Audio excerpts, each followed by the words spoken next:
on blast. Wonderful. So thank you all for being here today. You are in for a treat. I know that you are here because you want to understand government contracting. I don't know if you've had an opportunity, but we have had an opportunity to review the reports that come out from OMWBE that tells about the contracts that have gone to all the different types of businesses. And what we're focused on right now is Black-owned business. So welcome, welcome, welcome. This particular quarterly event is brought to you by Black-owned Business Excellence. Black-owned Business Excellence is a collaboration of small business owners, community members, and community organizations coming together to help elevate, normalize, inspire, and educate Black-owned businesses. So that's why we're here. We have annual symposiums. We have quarterly meetings, quarterly workshops like this one. We have weekly meetings. And this year, drum roll please, we have our inaugural Juneteenth Royal Ball. So we are like over the moon excited about the Juneteenth Royal Ball. If you have not heard yet, you're hearing about it now. And for everybody that's here today, even on the replay, if you do it in a decent amount of time, you're going to get $15 off of your ticket. And I'll share that with you later. I'm excited. So of course I had to share that as soon as possible. We are here today because we are going to learn about how to increase our numbers in the Black-owned business industry when it comes to government contracting. So you're going to hear from a few government agencies. You're also going to hear from some private nonprofit agencies, and you're going to hear from some Black-owned businesses who've done it the right way. And so I'm super excited about our panel, the folks that will be discussing these things here with you today. So just to give you an overview of how this day is going to go, again, welcome. If you have an opportunity, please, please, please put your info in the chat. Put your name, email address, telephone number, how you'd like to be contacted. Because the beautiful part about these meetings is you get to save the chat.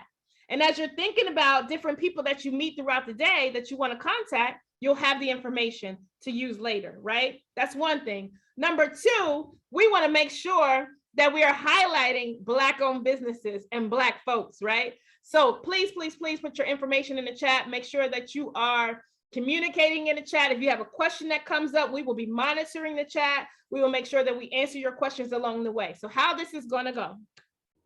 Xavier Weeks is going to educate us for about 20 minutes. So he has a presentation. He's going to answer questions during that presentation. And then we're going to get into our panel discussion. Our panel discussion will be about 45 minutes long.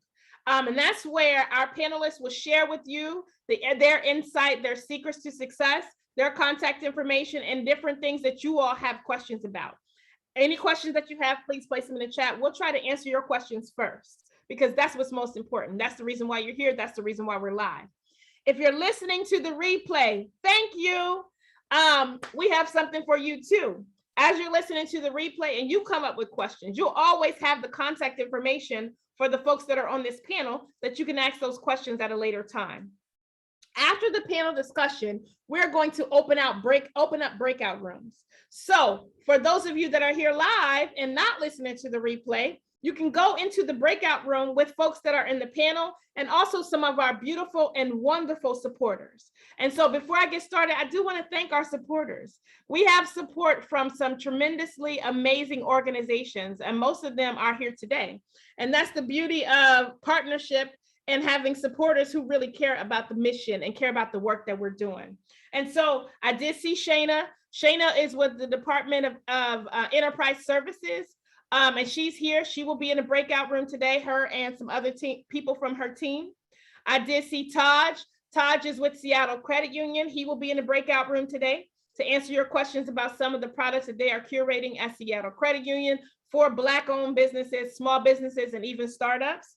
I did see Giselle. Giselle is from the Small Business Development Center. She will be here today. They provide no-cost business advising. One of our panelists, Trina Payton, is with PTAC, Procurement Technical Assistance Center. She's here today, and she will have a breakout room as well.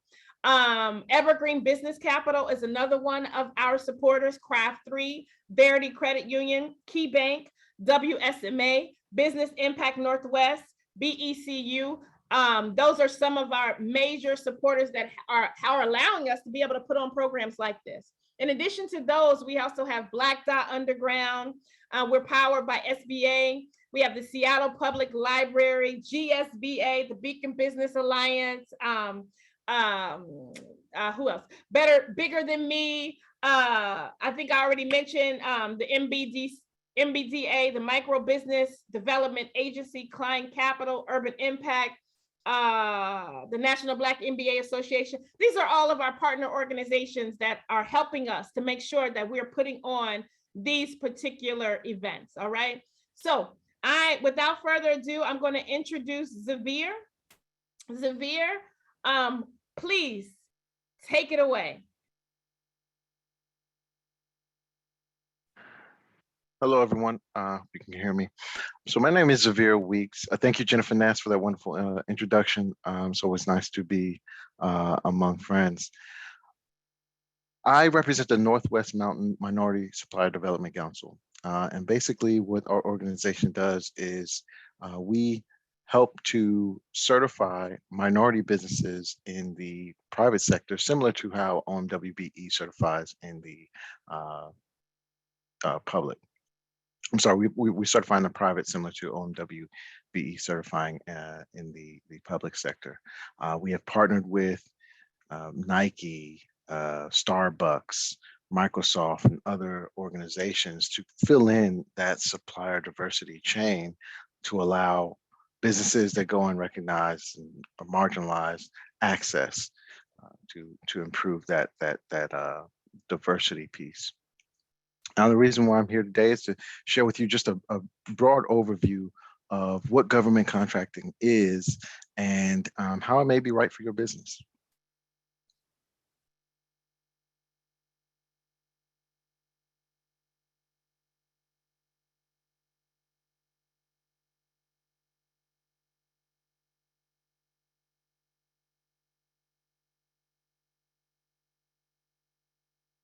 What I'll be discussing is those myths that we sometimes come across in any industry.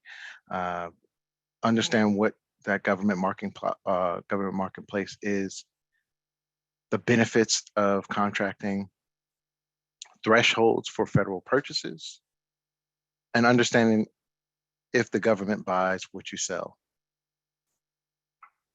Then we'll talk about our government market training. The reason why I wanted to bring this piece is a lot of times we kind of get discouraged before even trying or attempting. And I just really wanted to go over some of the myths or misconceptions that individuals may have behind government contracting. So the first would be the government doesn't buy from startups or your organization may be too small. The government purchases at many thresholds and they buy from businesses of all types and sizes. It is important to know what the opportunity is and what opportunity is right for you. We'll talk a little bit more about how you can find that out a little bit later. I must be in business for 2 years. Now, this is common even with city contracting. Businesses think that, you know, in order to work with a municipality or the government, they need to be in business for X amount of years. That's not always necessarily true, and it's definitely not true for all types of contracts. This is, however, true for GSA federal schedules. Now, that's the General Service Administration, which handles a broad array of services. But like I said, you can get in, let's say at the department level, under $10,000, you would be able to go to a department within the government and contract with them without that stipulation of having to be in business for 2 years. I must have a GSA contract. Now that General Service Administration schedule does allow you access to certain contracts. but all contracts don't go through the GSA. Like I stated before, you can go directly to a department, or there are government set-asides, and we'll get into that a little bit later as well. It's too complex. I'm not ready. For that piece, I would say you have to eat an elephant one bite at a time. And this is a little bit into the time piece. When we break it down into bite-sized pieces, as we do in our training, you will notice how to market, how to analyze your customer base to find out, is what you're selling right for this particular department? Do you need to reach out to a different department? Do you need to contact a buyer? Maybe getting on the GSA schedule is right for you, but we're going to break that down in our training to kind of understand the various pieces, and so you can understand where you can fit within that government contracting. Minority, women, and veteran-owned businesses get all the business set-asides. Now, there are particular business set-asides, but the percentage which that these set-asides are for various groups will not expel other groups from competing. It's a very small percentage, and it's only to make it more competitive and level the playing field for those that don't typically get to contract with the city or the government, for that matter. There's no profit in government in the government market. Now, this is, I don't know why this misconception is there, but it does exist. The government, as well as municipalities, must price themselves and allow for the businesses to make profit. If your company cannot make a profit, then they're likely not going to get very many bids. They even take into account fair wages and cost of living. All of these go into how the government understands what it's going to cost them to hire an organization to take on this body of work, whatever body of work it may be.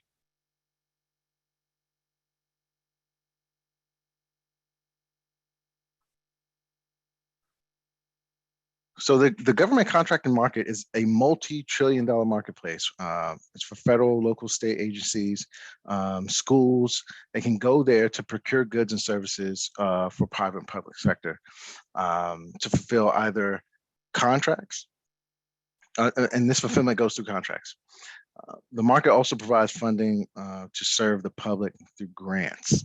So there's a sole separate side of the government that provides grants to various businesses and nonprofit agencies.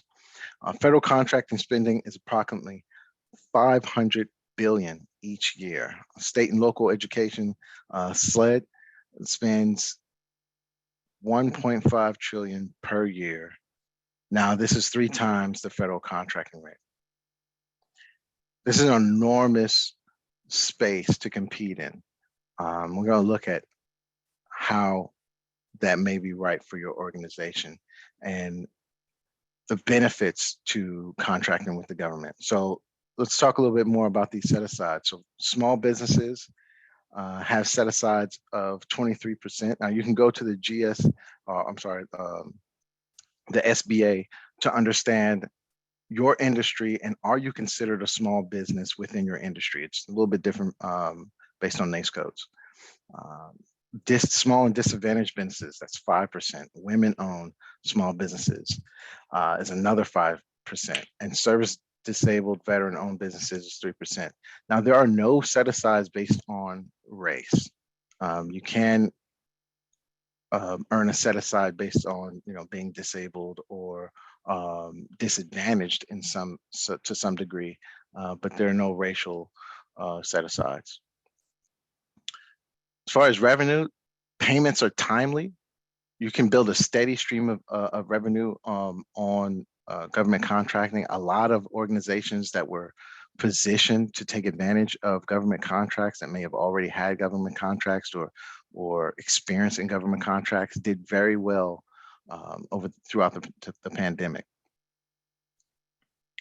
Ability to diversify your portfolio. This kind of gives you the ability to work on projects that your business may not typically work on through the government, but it broadens what your capacity necessarily.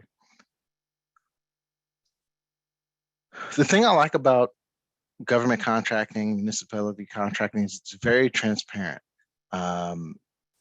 After a bid is awarded, you can ask for a debrief in both spaces and understand what you did right, what you did wrong, to improve your chances if you didn't win the contract, so that you can do better next time. And that's not typical in the private sector. The resources available, you have PTAC. There are government specialists there that can help you review your proposals. SBDA is another organization. Our organization, the Northwest Mountain Minority Supply Development Council. I know that's a mouthful. I kind of rattled it off, but there are plenty of agencies and organizations that are positions to help small business, minority-owned businesses, women-owned businesses get a foothold in government and municipality contracting.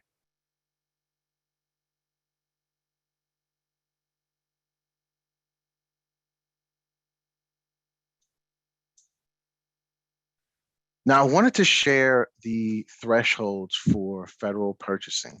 And I know we have in attendance many businesses of varying sizes and experience, years in.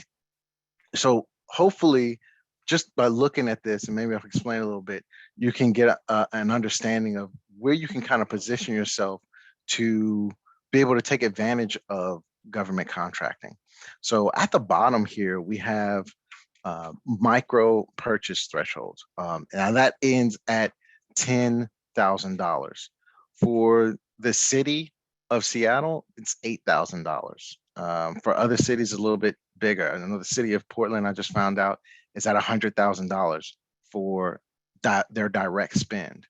Now, what this means for a small business or organization that's new to government purchases is that each department has access to a government spend card, and they're not required to advertise when they need to make a spend below $10,000.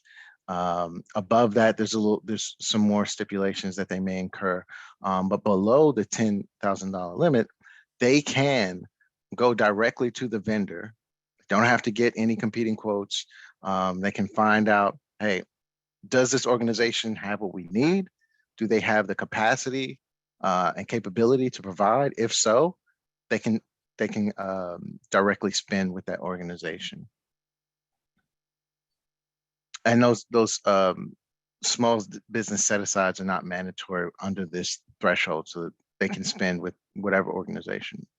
Now, above $10,000, I'll make sure that I'm covering this appropriately.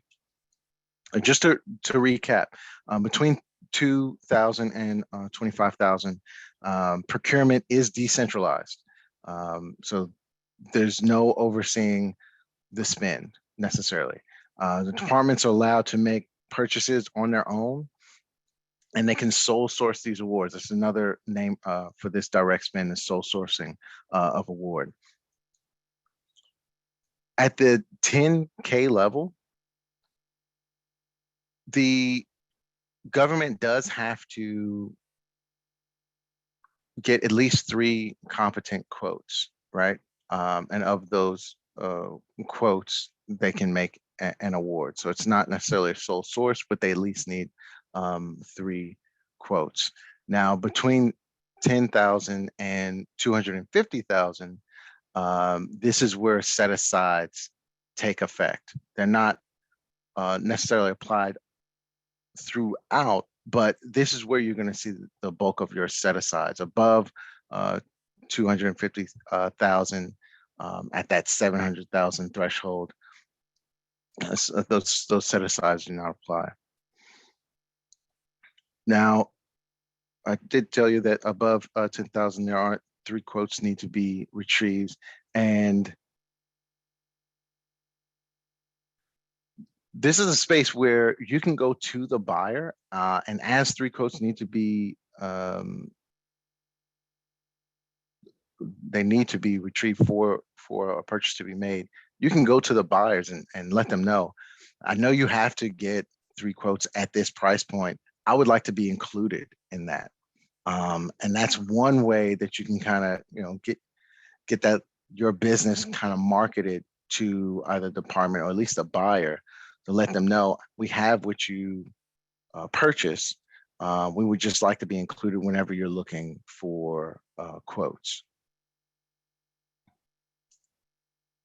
These opportunities above $10,000 also have to be solicited or advertised in a public space. For the city that's above $8,000, opportunities have to be publicly displayed. This is an open competition area, and small business size do apply.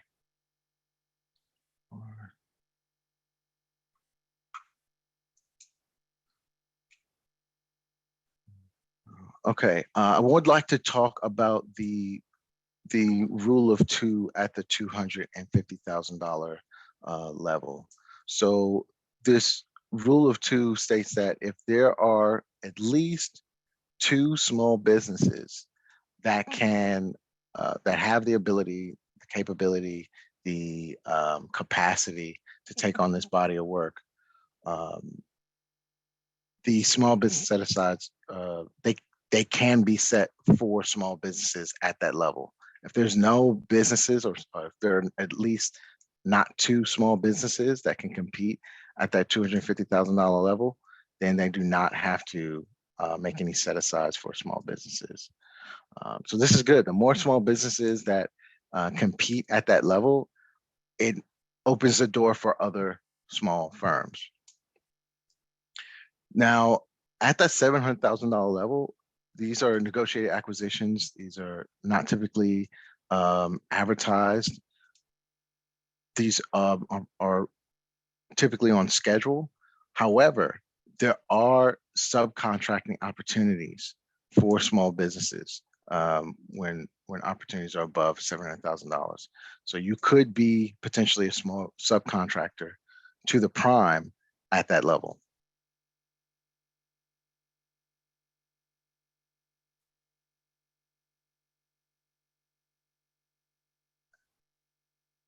Now, there are a few places that you can go to find out if the government is indeed purchasing what you sell.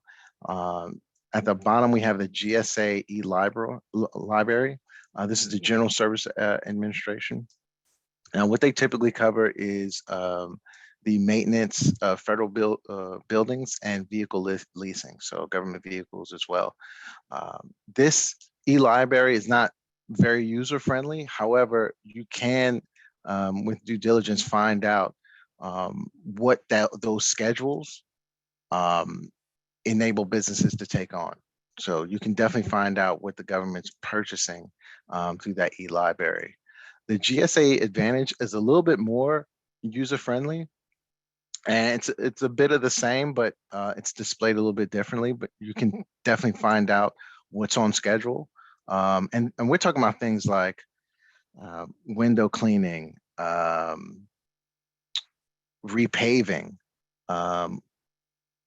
building maintenance, vehicle maintenance, janitorial services, and the list goes on. So if you have those type of organizations, you could definitely get on, or at least look at that schedule to see if your business can take on that body of work. The exchange. Now, every military base has an exchange and commissaries. An exchange is basically like an on-base Walmart. So anything that you would find in Walmart, you could typically get here at the exchange. We're talking about TVs, clothing, as well as groceries. So if your products kind of fit in line with the exchange, you can go there. there's actually a link on the website that says doing business with the exchange. And you can hit that and find out more about how your organization can fulfill the needs of the exchange. Now, SAM.gov used to be FedBid Ops for opportunities. It's newly changed, but these are for opportunities above $25,000. You can find out if the government is making purchases that your business supplies from any of these sites and locations. I will provide this to Jennifer Ness so she can share with everyone.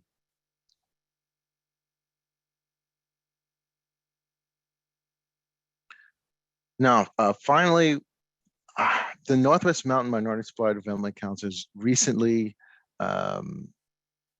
secured a training platform that helps businesses understand what it takes to contract with the government. There's over 140 courses available. There's on-demand training. You can it's self-paced, so you can kind of complete it when you want.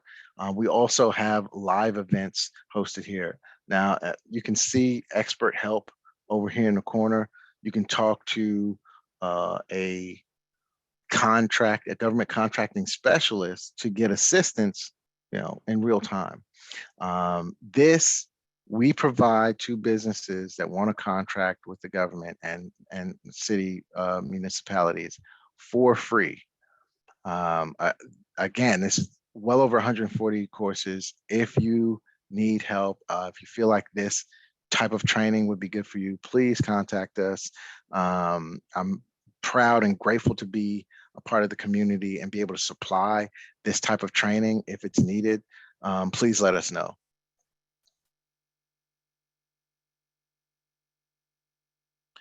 You can contact me here.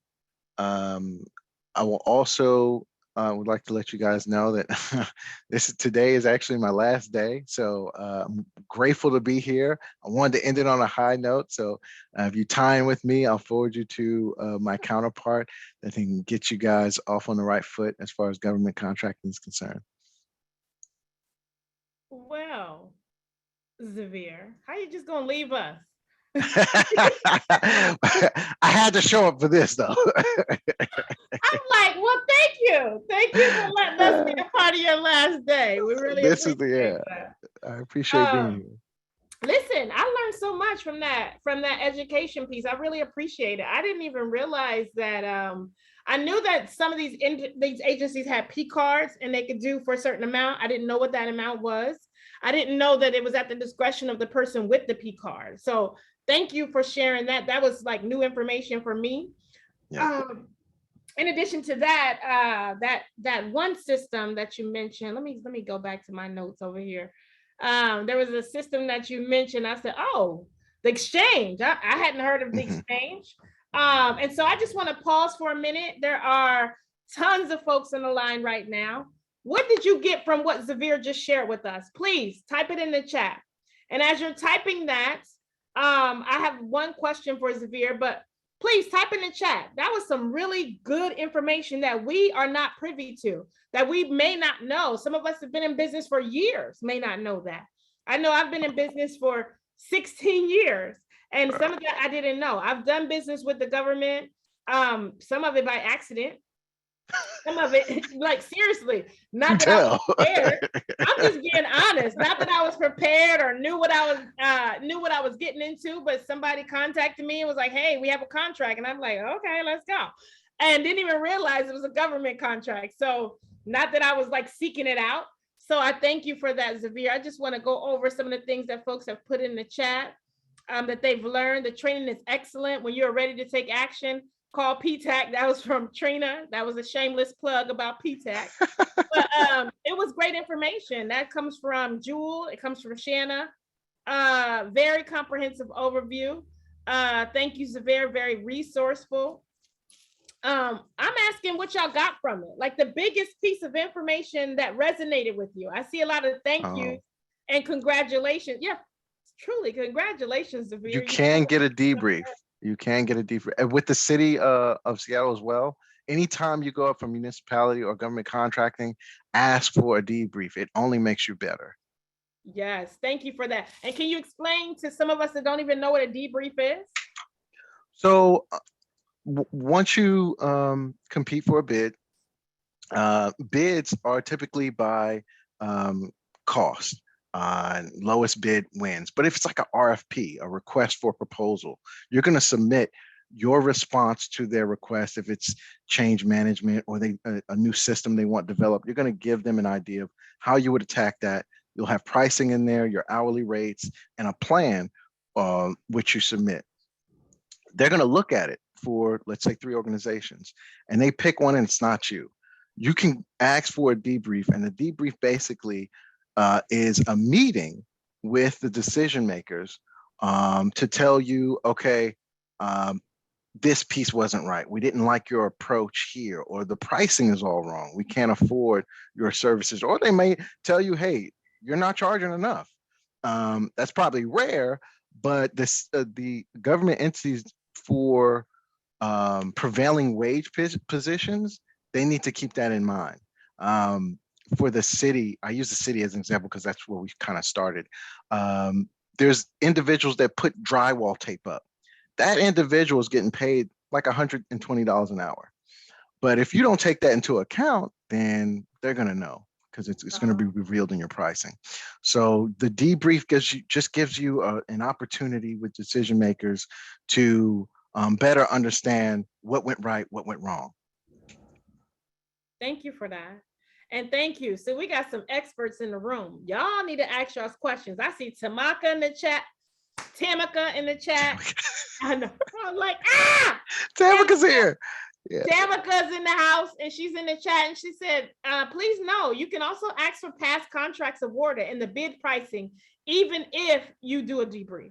So asking them, what's your budget? We're talking about pricing in our next training with the micro, not the micro. My mind is like the Minority Business Development Agency. There is a training next month, the month of May, that's going to be talking about pricing. And why we're talking about that is, just like Zavir said, you can outprice yourself, not just by being over, but by being under. And so Orlantha will drop in the chat that training, but there's a training next month, the month of May, Finesse My Pricing, that will help you to create pricing models, pricing structures, and to have that pricing conversation. Because sometimes that conversation comes up so quick and you're not prepared for it and you may outprice yourself. And so we're going to talk about that. So Orlantha just placed that in the chat. So we're going to move into our panel. I want to say thank you again, Zavir. Thank you for spending your last day with us. It's like spending your birthday with us. I really appreciate that. My birthday's actually this weekend, so it kind of is that way. Oh, hey, happy birthday. Listen, at the end, I'm going to sing to you because I like to sing. I ain't say I can, but I will. I appreciate it. And I'm going to be here. I want to hear more. Yes, Zavir will be here. He's actually going to be in a breakout room and he'll be in the panel, on the panel as well. So if we have additional questions for Zavir, please put them in the chat. So the first person I want to introduce to you all in our panel discussion is, well, before I introduce our panel, let me tell you how this is going to go. I'm going to introduce that person. They're going to introduce themselves for about 1 minute. After everyone has introduced themselves, we'll bring all the panelists on the screen, and then you can begin asking questions of the panelists, okay? So the first panelist that I'd like to introduce is Ms. Trina Payton with the Procurement Technical Assistance Center. Procurement Technical Assistance Center. Thank you, Trina. Tell us a little bit about yourself and your organization. Thank you. I'm so happy to be here and work in the chat. Ask me any questions you guys have about PTAC and our services. A little bit later, I'll put in a list of services that we have. I also have here my colleague and co-worker, Miriam. And Miriam will also be working the chat, asking questions and responding to what's going on. So I'm Trina Payton. My I've been a PTAC counselor here for about 2 years. Prior to that, I was a soldier in the Army a long time ago. I was a DoD civilian for 17 years before I left that work and went to work in industry. I took jobs as IT project manager for Nordstrom at the headquarters in Seattle, and also Washington Mutual when it was a bank and a thing, and was a program manager in their IT department. Then I decided I wanted to have my own business. I was tired of working in industry. I opened my business in 2003 as a IT service provider and products as well. We did very well. My highest revenue year, we did about $8 million. And after about 18 years, I decided that was enough of that. And I took a couple of years off doing absolutely nothing. And I decided I wanted to give back.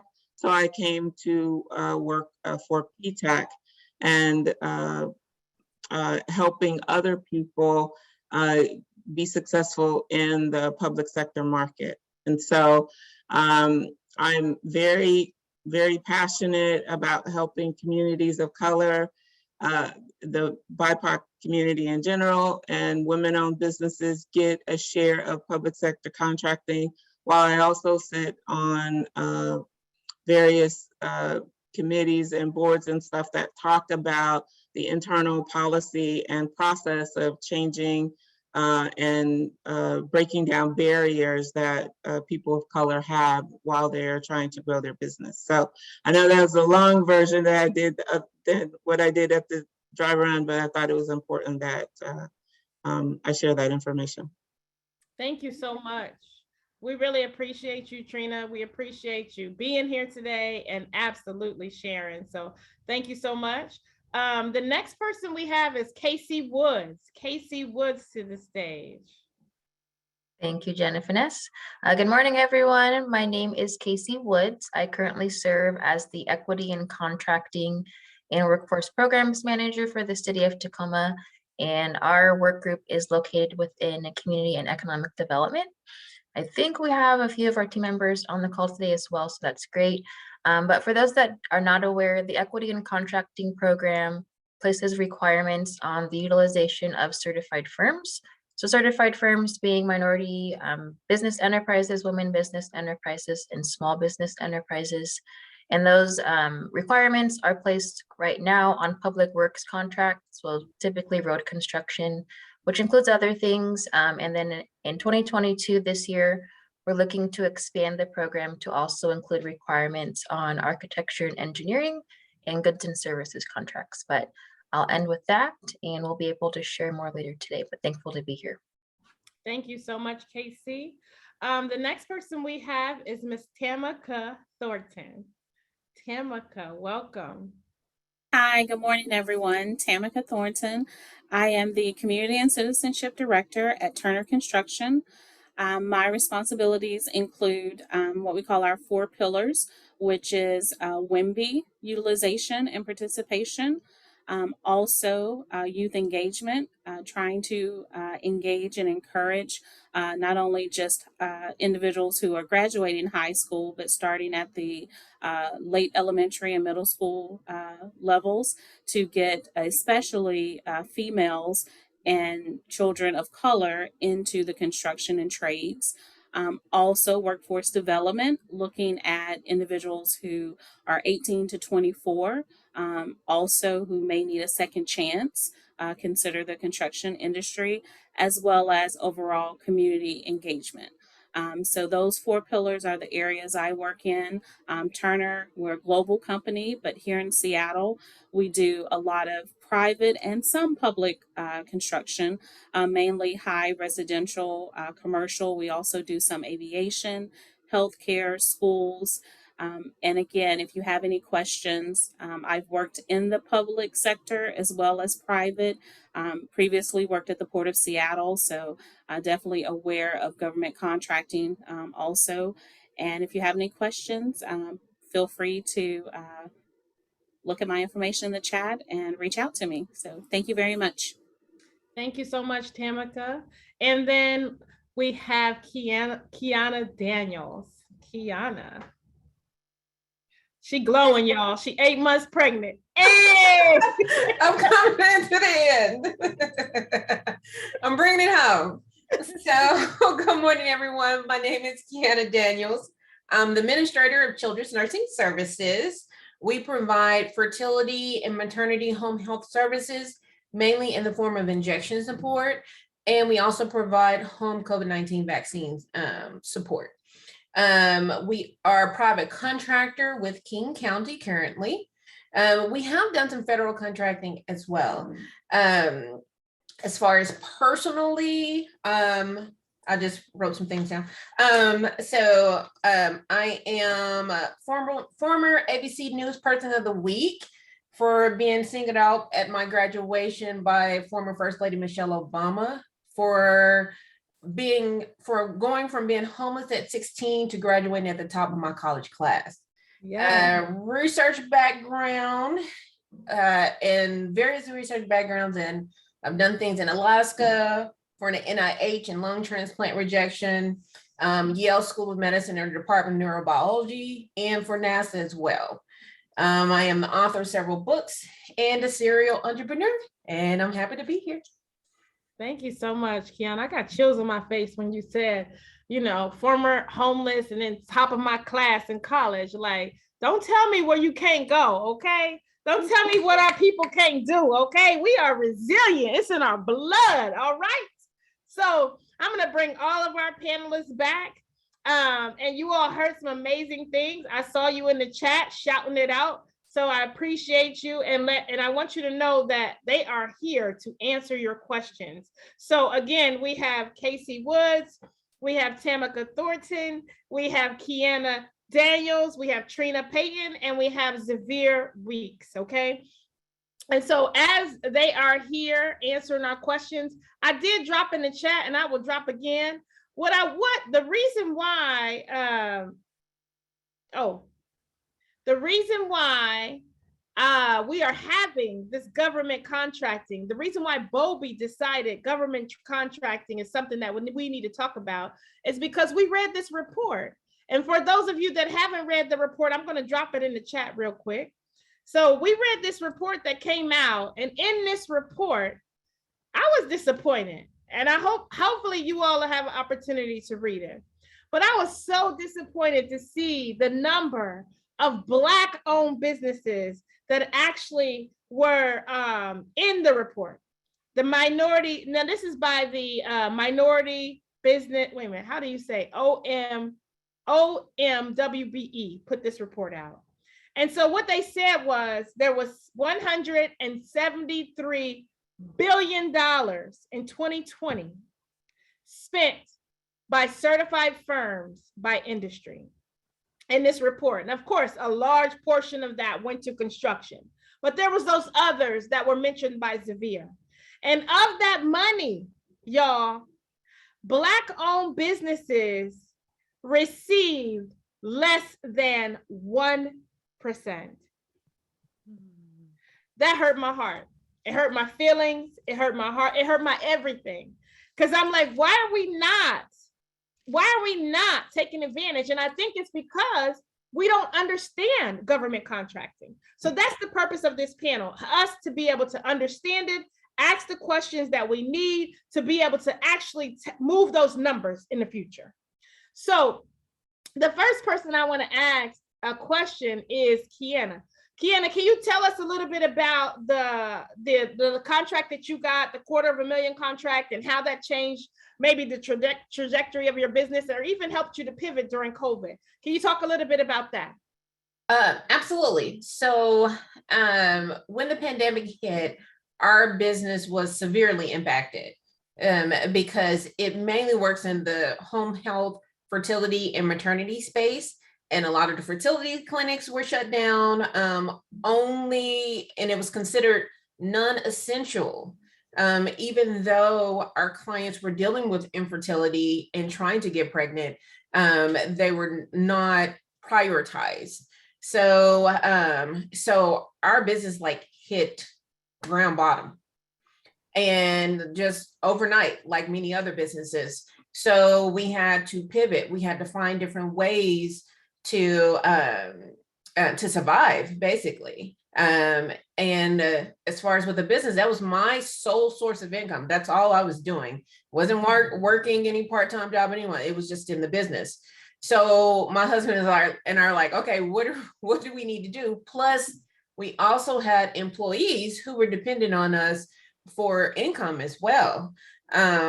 So we're like, okay, what are some different resources, different sources that we can reach out to and help us? And that's when I met Jennifer Ness. She really gave us a lot of great information and how to help us navigate the waters. Because while we were in a traditional fertility space, we had to open up and respond. What's going on right now, and what can we do right now? We were already doing home injections. And at that point in time, though, vaccines hadn't come out at that point in time, early 2020. It didn't come out to 2021. But then we're like, okay, I kind of dug back into my research background. And I was like, okay, well, let's get into testing. So we started doing COVID-19 testing. I had to set that up in a very short amount of time, get that license, get everything set up, but with the help of so many different people, so many different companies, so many different organizations, I would say nonprofit organizations that were designed to help at that point. And so we started doing that. That was okay, but nowhere near the level until when vaccines came out, and we're like, oh, this is something we can do. And so we started. I mean, I'm going to be completely honest with you. Yes, I am a licensed nurse. However, starting a vaccine program, getting that together, I had no clue on how to do that. So I had to do some research. I had to put in some hours just to even get the background knowledge, because there were other organizations that already knew how to do that, and they were getting their foot in the door. So I'm like, okay, we have to catch up, and then push beyond. So we did that, and we got the training, and then we started off small because we didn't have the connections. And when we started producing and our work was starting to speak for itself, then King County actually reached out to us and said, hey, we need assistance in our home vaccine support department. Would you be willing? We've heard great things about you. And we're like, yeah. Say my name. And so they were like, and it was 3 months left, and so the contract was 3 months for $250,000. And we're like, yay, awesome. Right? Yeah. But let me tell you, and I'll talk a little bit about in the chat, 3 months, $250,000, that's a lot of work that you have. A lot of work that has to be put in. And we just rose to the challenge. We didn't have as many resources or as many people, but we utilized every hour. And so we made it work. And then when that 3 months was over with, they were like, hey, can we extend for another 3 months? And the contract was bigger. And now that was just the first one. That was just the first one. Then the second one was even bigger, and then they extended us again. Okay, so I already knew about the first one. You ain't tell me you was getting all this money. I love it. This is beautiful. Yes, and each time the contract got bigger, and they're like, if you need more, we know that your company has a great reputation. So it wasn't even like a limit. So that's kind of how that that transition. But what it did was it helped us triple our staff. Okay. It helped us triple our revenue like Was crazy. it just triple though? Was it just triple A little bit more than triple. I love it. So, All of that is from a pivot. That's from you saying, you know what? The government is shutting us down. We're not generating revenues right now. I need to be able to pay myself and live and pay my staff and live. What can I do? And you said you went into action and you figured it out. And just that small pivot, yes, you've gone back to the fertility, but is that a large piece of your business? Your original business model changed tremendously through government contracting. Well, that's true. Like, so now fertility has picked back and beyond, because then I'll talk in the chat about how much the government contract not only helped with just finances, but just getting our business name out there and us connecting. So fertility now has darn near quadrupled what we were doing beforehand. Thank you so much. So we're doing that, that, and we're still doing the vaccine. Thank you so much. And I'm so super proud of you and so glad that you could be here today. I have a question for you, Tamika. One of the myths that Zavir was able to dispel is that, you know, government contracting don't mean nothing, no way. It ain't really important. So can you talk about why certification is important as far as government contracting is concerned? And does a business really need to be certified to work on government and public contracts? Can you talk about that from the Turner perspective? Yes. So from the prime contractor and Turner's perspective, yes. Even though we work in the private sector a lot, the public and government sector, those actual contracts require certification.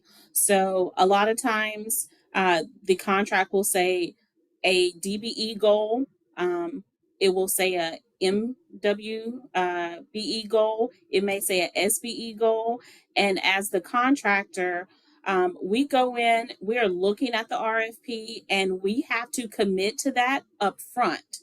So having those businesses already certified not only helps us get the contract, but it also helps you in turn now start working on a government contract or what they call public works contract. And we are held accountable. And one thing that people don't realize, even for large construction companies like Turner, when we go in and put that bid in, at bid time, we have to be certain that those firms are certified in the area in which they say they are. If not, we could be disqualified. So we are relying not only for you to tell us, but we also go back and double check. And I always say, like Zavir, you have to be ready and plan up front. Those myths that, yes, certification is necessary. When it comes to government contracting, especially on large construction projects, absolutely.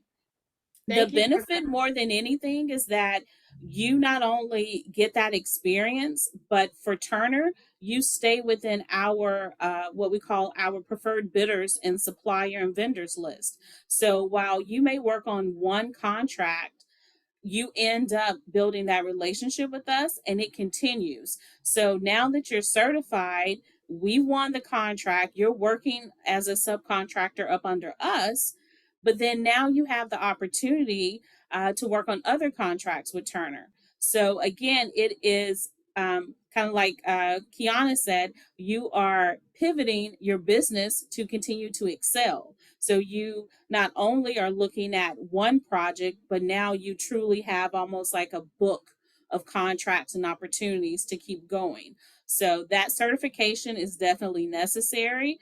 At the same time, again, reach out to PTAC. I've worked with Trina and different PTAC entities. They can help you, and it is definitely necessary. Thank you so much. Somebody just DM me. It goes down in the DM, and they's like, "Listen, I gotta leave, but this is so good. Is it gonna be recorded?" The answer is yes. There will be a replay. It will go on our BOBE YouTube, and for those of you that have registered, we will send that out to you via email. So Yes, this is recorded. Yes, save the chat. This is some really good, juicy stuff, and we want your businesses to grow and thrive. So thank you for that, Tamika. What Tamika mentioned was a lot of acronyms. And I know sometimes those folks in government and those folks that's dealing with the government, they'll say some acronyms, and we, us that are not familiar, we like say, what now? Right? So that's why I just posted in the chat. She said WBE, MBE, MWBE. Those acronyms are important, like she said. And I posted in the chat so you all understand. MBE is minority business enterprise. That just means that it's owned by a minority. Most of us that are on this call are minorities. So you should have that certification. WBE is women business enterprise, owned by women, okay? And then so forth and so on. But it's important for you to understand that so that your business can become certified in that way so that you can become searchable by the companies who are looking for you, like Tamika said. For you, Trina. Yes. Now that folks are so certified, what do they do with their status? How do they become searchable or known by larger corporations like Turner? Like, can you give some advice around that? Yes, I can. But before I answer your question, I had a question for Tamika. As a representative of a major construction firm, this is, I have an issue talking with my clients about whether they should get certified, right? And so them getting certified to me is to help companies like yourself, as well as the state and federal governments, acknowledge and recognize the monies that they spend within a community, right? So what does that get them by giving you that ability, right? Does that get them a first look? Does that get them, if they are added to your proposal, if you win that proposal, do they get the contract? I want to be able to tell them some very solid things that they can expect when they get certified and how they can leverage that during the process. Because you say that it's relationship building, and I understand there's a relationship building process to that.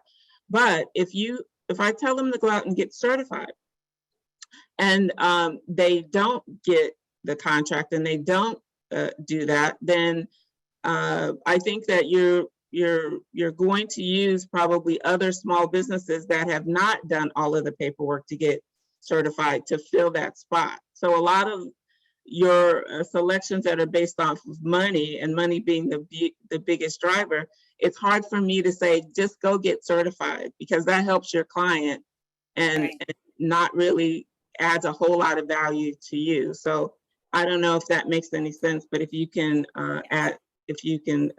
push back or add any comments to what I'm saying, I appreciate it. Yes, Thank thank you. you. Great questions. So overall, the certification, it does help Turner as well as the business and the state all the way around. I will not dispel that. What I would say for sure is I think businesses, especially if it's a woman-owned business, a minority, if they're really looking at the transportation and construction, heavy highway, civil, things of that nature, they should get the certification for DBE if they are able to. A lot of times, not only the government contracting and the public, but private companies are now asking us. Ever since the social justice movement, our private clients are saying we really want to push the needle forward. We don't want to just have aspirational goals. We want contract goals, period. We want to help move the needle forward, have those businesses within your contract and your proposal. So as we are building those relationships, even if firms are not certified, if they end up being on our bid and we win that bid and that contract, we use them. They also have to be pre-qualified through Turner. So Turner goes that extra step to say, guess what? We have this contract. It may be, for example, $5 million. Small businesses all of the scopes for you may end up being, we'll say 2.5 million, half of the contract. We will not put a small business, woman-owned, DBE, whatever, on a contract where they cannot excel. So we look at that pre-qualification aspect to say, what can you handle? We're looking at you from a business side as well as a personal side. You can't compete and be great if your finances are not in order or your safety record is not good. So we look at, as I call it, the holistic approach. We want you to be certified, but if you're not, it's okay. But we will go through a pre-qualification process to see where you can fit.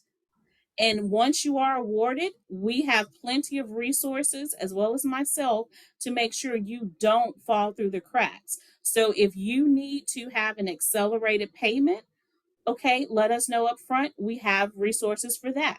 If you have an issue with safety, or you're not sure how to do a safety plan because this may be a larger project, we have a safety managers, literally, that will say, we will walk you through the process. So Wow. it Turner, is relationship building. It definitely sounds like Turner is doing it right. And thank you so much, Tamika, for being here to answer these specific questions, because we do have a little bit of that anxiety around this issue in particular, not issue, but this solution to business success. But also there have been some folks that have been burned, that have had some bad experiences, and that need that reassurance, you know, that there are some companies out here that are doing things correctly and providing that support that is needed, especially for Black-owned businesses, because guess what? We've been historically left out of these plans, right? And so because we have, it's hard for us to even imagine, like, are you serious right now? How can we really do that? Or are you trying to play me? Am I getting certified for no reason? That type of thing. So thank you for that. I'm gonna go back to Trina. Okay. So your question, I believe, to me was, what does a person do with the certification once they have it? Once they get it, yes. Once they get it. So I am always looking to assess whether a company should get certified. I don't think it's a blanket statement, but simply because you're a minority, you should therefore be certified. If the certification process is going to work for you and your business, then you should consider it, because it is a paperwork challenge and you have to maintain your certification. So if I, as a counselor, am recommending you get certified, I've already worked with you to do the market research. So on the other side of that certification, you have a sales pipeline that you can depend on, whether it is a prime or a subcontract sales pipeline that says, this is your profile of the client that's going to work best for you based off of the maturity of your business and what it is you do. This is the marketing information that you and I have worked together to create a capability statement that is impactful, powerful, and addresses what your clients need. Based off of that, you have a game plan. After you get the certification, you already know what to do.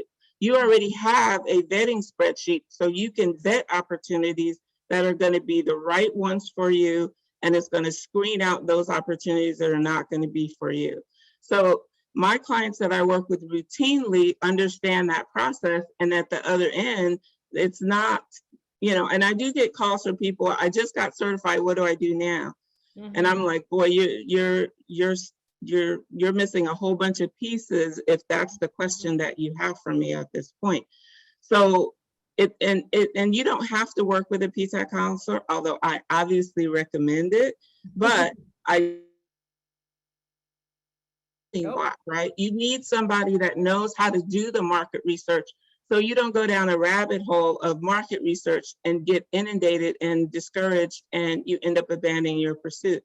So what you should do with your certification afterward, if you have not done all of those things beforehand, is do your market research. Come up with a profile of the customer that's best for you, and then look at their forecast of opportunities and work from that. Because a conversation with a small business liaison or a small business specialist that can help you navigate that organization is going to start with you understanding and knowing what their requirements are, how they buy what it is you sell, and just overwhelming them with how professional you are as you approach them. Trina, you said a couple things, and I wanted you to point to just kind of elaborate a little bit.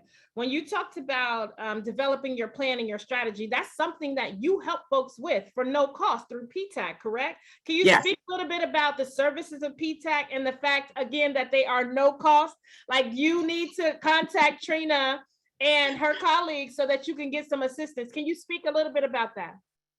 Absolutely. So the PTAC program is funded in part by Defense Logistics Agency, recognizing that small businesses, unless you have someone that has previous government experience, have a huge challenge in understanding and negotiating how to enter the market. And it's important for not only just the economy in general, but the larger, but the supplier industrial base for the Department of Defense to have a healthy small business community outside their spaces and what it is they need in order to carry out their mission of defending our nation, obviously. So, so they fund the Thurston County Economic Development Council, which has the contract for the entire state of Washington. And in that contract, we have classes. If you are the academic type and you want to sit and look at, you know, videos of government contracting and everything from pricing to how to put proposals together. We have a very healthy internal training calendar where we as counselors will have a class. I'm having a class coming up soon. I'm going to announce on my 8A experience. I was in the program for 8 years, and hopefully we'll have an SBA person there. So those that are interested in that and feel that that's the right thing for their business, you get one-on-one feedback from me and others that have had, you know, their own 8A experiences. You also get, I put the list in the chat for those of you want to. But the one-on-one counseling is probably the premier because it takes it from the academic and the theoretical and it applies it directly to your business. And so that's very powerful for a lot of people that are very tenacious and have what it takes to enter the market today, putting that plan in place together so that you have that roadmap. That's the word I was looking for, roadmap. Thank you. We also have a bid match service as well. Thank you so much, Trina. I know your resources are invaluable. I've worked with PTAC hand in hand as partners to help clients throughout the years, and I'm super grateful for the services there and also grateful that they got you. Like, hello, they are blessed to have you because you have experience from all the different levels of experience being as an entrepreneur and then being on that side. So thank you for what you do. I want to go to KC real quick. KC, what resources are available to help small business owners learn about government contracting processes, and where are the opportunities publicized? Like, where can they go and say, oh my goodness, this would be perfect for my business? Can you speak to that a little bit? Yes, thank you, Jennifer Ness, and thank you for everyone who shared so far. I'll just add to what's been shared already, so I'm not repeating anything. I know from the City of Tacoma's perspective, we have a procurement and purchasing page, as well as our community and economic development page, where we post information. And additional to that, we partner with the Minority Business Development Agency, so anything that they're able to provide, we're able to share that information as well. Speaking to the City of Tacoma, June 1st, we will have a workshop series. We're re-engaging with our workshop series on how to do business with the city. So coming soon, you'll be able to see some information on how to register for that event. And you'll be able to speak with people from the different departments within the City of Tacoma that are part of contracting with the city. So whether that's our purchasing department, our tax and license department, you'll be able to have some one-on-one time with them to understand the processes that are internal to our organization, and then also be able to apply those to working with other city government processes, as most of them are very similar. We also have on our equity and contracting page, project forecasting information. So Trina just mentioned information on forecasting. So if you're interested in seeing what would be available for the coming year, you can then prepare yourself. Maybe you're interested in a project and you might need additional resources. you could reach out to Trina, you could reach out to the MBDA or different resources to understand how you might be able to get yourself prepared to bid on such projects. I'll add to that, I think I saw a question in the chat about someone registering or certifying as an independent contractor. As the city expands the equity and contracting program to include goods and services, that would be more lucrative. Public Works is what it applies to right now, but anyone who might have an independent contractor certification within OMWBE, as we expand to goods and services, it might be more of a lucrative opportunity with that. Listen, this is thank you, Ken. I am so in alignment with you. He said, man, this is everything, not thing. This is everything. Because we are learning so much. I thank you, and I appreciate Orlantha and Shayna in the chat answering questions and talking to folks while we're in the chat. There are so many resources here on the line right now. So I will open up the breakout rooms because I want to open up those in a decent amount of time. You have 30 minutes to ask your individual questions. I know all the questions have not been answered, but you can go in the breakout room and speak to these folks individually. So the first one will be Seattle Credit Union. As a supporter of BOBE and my employer, we're going to have a room. And for those of you that don't know, seattlecreditunion.com/BOBE is an excellent site if you're looking to have a business account. And Taj will be there to talk to you more about some of the products that are being curated for startups and Black-owned businesses.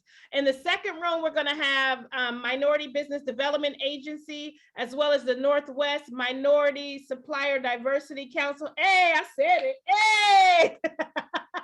And the Tacoma Office of Economic Development. They'll all be in that room, so you can speak to them. In the third room, we're going to have PTAC, that's Trina, and also the Small Business Development Center, and that's going to be Giselle. And in the fourth room, we'll have Kiana, and as well as Tamika speaking from the business perspective. And then in the the fifth room, we'll have Seattle Public Library. And then the last room, we'll have the Washington Department of Enterprise Services. And so if you've been hearing and seeing things in the chat from Shayna, she'll be in that room. So I'm going to open up those rooms because I want to give you all enough time to be able to go in there and ask your questions. These rooms will be open for 30 minutes. And so you will win, you will win.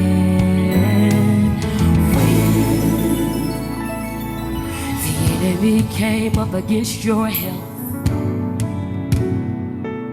The enemy came up against your finances.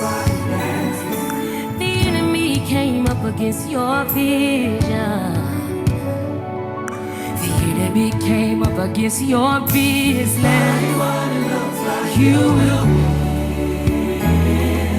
Oh, you will win. Yes, you will.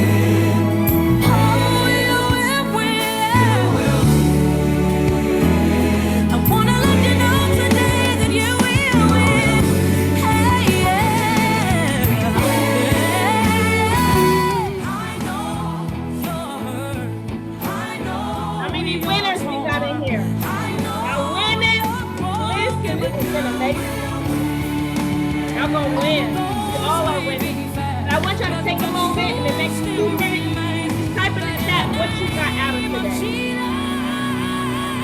What have you gotten out of today in the chat? For those folks that's gonna listen to the replay and watch that, So lay your hands on please yourself and chat say this. some of the most It's my important things you winning got out of today. season. It's my winning season. It's my winning season. Let me hear you declare it tonight. Say, it's my winning season. It's my winning season. It's my winning season.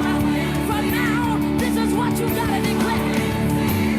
Everything attached to me wins. Everybody sing it. Everything attached to me wins.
so excited. I'm excited because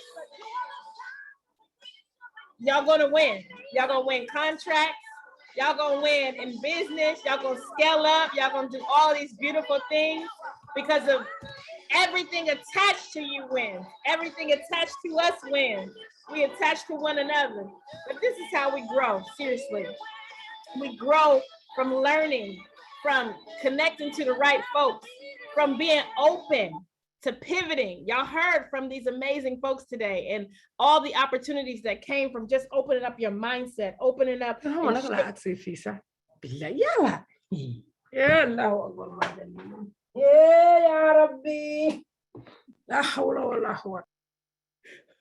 love it. I love it. But anyways, we got to connect. We got to stay connected.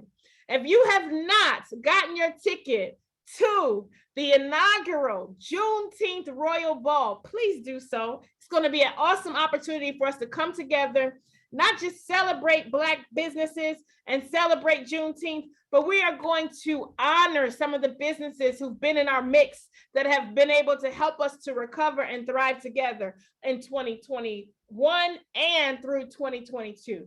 So please get your tickets.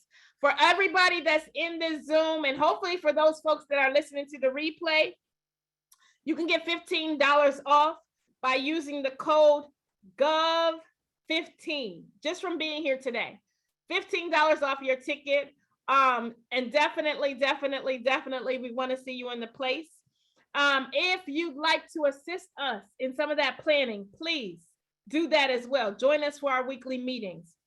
I want to say that you will receive this replay.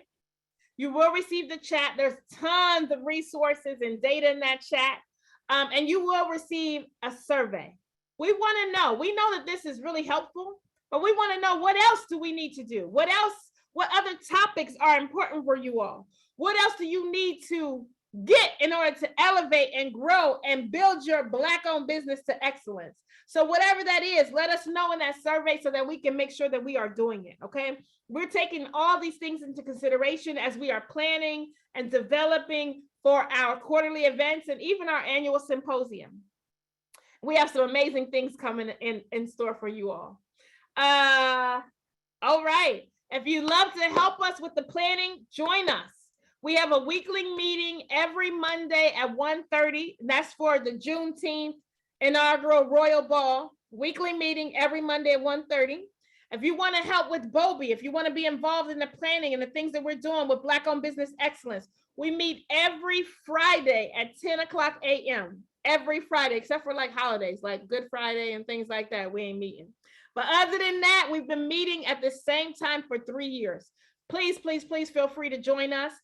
If you are looking for other events, not just with Black-owned business excellence, but other organizations and entities on this call, go over to the BOBE website there. And if you have events, if you have things coming up and you want us to support you, put them right there at the BOBE website, okay? You can do that simply and easily by going over to the BOBE website and adding your event or seeing the other events that are already out there.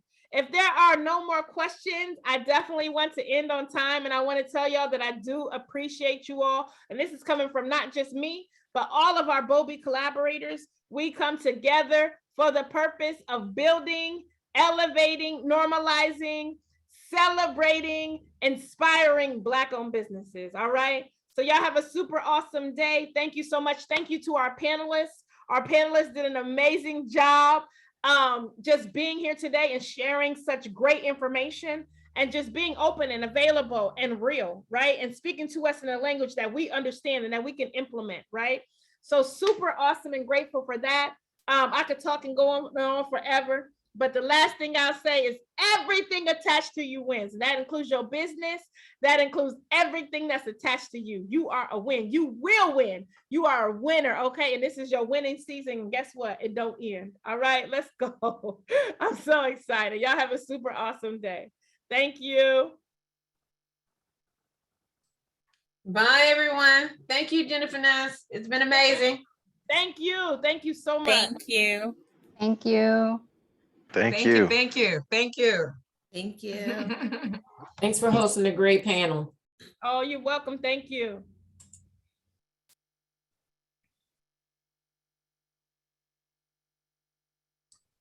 Jennifer Thank Ness,